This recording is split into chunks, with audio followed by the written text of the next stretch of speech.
সম্মানিত দর্শকবৃন্দ, আমি আপনাদেরকে ইলিশ মাছ দেখাবার চেষ্টা করেছি। দেখুন, ইলিশ বাংলাদেশের একটি জাতীয় মাছ। এই জাতীয় মাছ এত সুন্দর সুস্বাদু খাবার যে আসলে ইলিশ মাছের ঘ্রাণ খুবই ভালো, এবং ইলিশের ভিতরে যে তৈলাক্ত মাছ থাকে মুখে দিলে খুব মজা লাগে। আসলে ইলিশ মাছ কিন্তু আমরা জানি যে মাছের রাজা। মাছের রাজা খাইলে তো আসলে রাজার মতোই লাগবে। তো ইলিশ মাছ আমরা আসলে সবাই কিনতে পারি না, এখানে সাধ্যের বাহিরে। ইলিশ মাছ সর্বনিম্ন যেটা এটা ১,০০০ টাকা কেজি, আর সর্বোচ্চ যেটা এটা ২২০০-২৩০০ টাকা কেজি। আসলে আমরা যারা দিন আনি দিন খাই, আমরা এটা আসলে কেমনি কিনবো? আমি ১ কেজি মাছ কিনতে গেলে যদি আমার ১,০০০ টাকা লাগে, তো আমি ৬০০ টাকা সারাদিনে কাজ করি, তাহলে আমি কেমনি ইলিশ মাছ খাবো? তবে আল্লাহ পাক আমাদেরকে খাওয়ার তৌফিক দান করুক, যেন আমরা ইলিশ মাছ খেতে পারি, মাছের রাজা ইলিশ মাছ। তবে আমরা যারা আসলে দেখেই, এই কিছু কিছু লোক আছি আমরা দেখেই মজা পাই ইলিশ মাছ। তো ইলিশ মাছ নাগালের বাইরে আছে, আমাদের হাতের নাগালের বাইরে। সম্মানিত দর্শকবৃন্দ, দেখতে পাচ্ছেন পাঁচমিশালি মাছ, বাংলা মাছ যাকে বলে, ভাইম মাছ, খুবই স্বাদের মাছ। এই পাঁচমিশালি মাছ দেখতে পাচ্ছেন।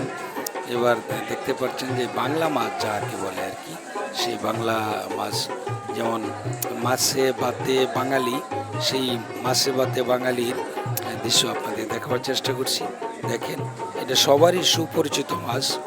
তবে এই ইচা মাছ মানে সুপরিচিত, কিন্তু নাগালের বাইরে। এই দেখেন, ইচা মাছের দর ৮০০-৯০০ টাকা কেজি, আর ১২০০ টাকা কেজি। এই দেখতেন টাস্কি মাছ, টাস্কি মাছ দেখতে পাচ্ছেন। টাস্কি মাছ খুব ভালো মাছ, নদীর মাছ।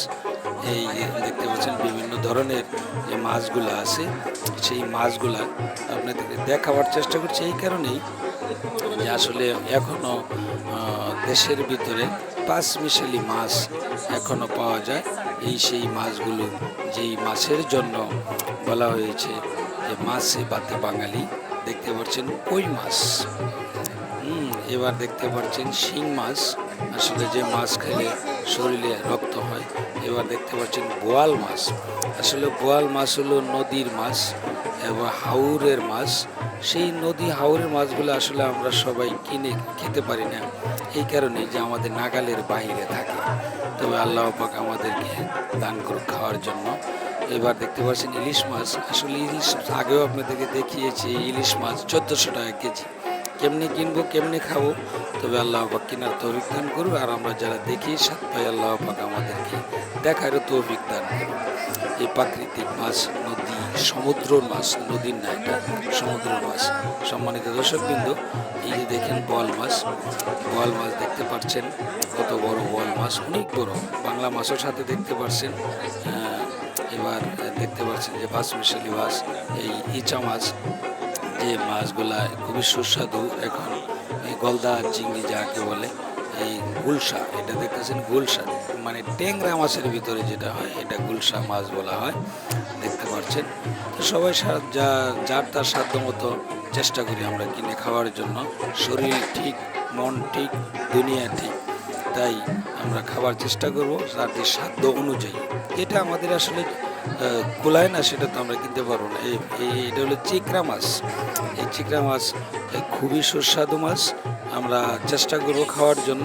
এই মাছটা আসলে এত সুস্বাদু, যারা কিনে খান অবশ্যই মাছের দর বেশি।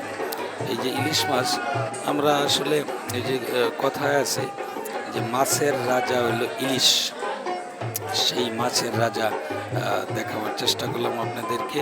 আর আমরা যারা মাছ কিনে খাই, এবার দেখেন ডিম, ডিম নিয়ে কিন্তু মানুষের অনেক কোলাহল রয়েছে। তো বিশেষ করে যারা আমরা ফ্রিজে ডিম রাখবো, তারা ধুয়ে রাখবো ডিম, না হলে এই ডিমের যে আছে, এই জীবাণুগুলো আছে, অন্য অন্য খাদ্যের ভিতরে চলে যাবে। তাই আমি বলবো ডিমগুলো ধুয়ে আপনারা ফ্রিজে রাখুন। এবারে কোয়েলের ডিম দেখুন, কোয়েলের ডিম দেখা যাচ্ছে, এটা ডিমও খুব সুন্দর ডিম। সম্মানিত দর্শকবৃন্দ, কবি চানমি ইউটিউব চ্যানেলের সাথে থাকুন, ভালো থাকুন, সুস্থ থাকুন। আল্লাহ হাফেজ।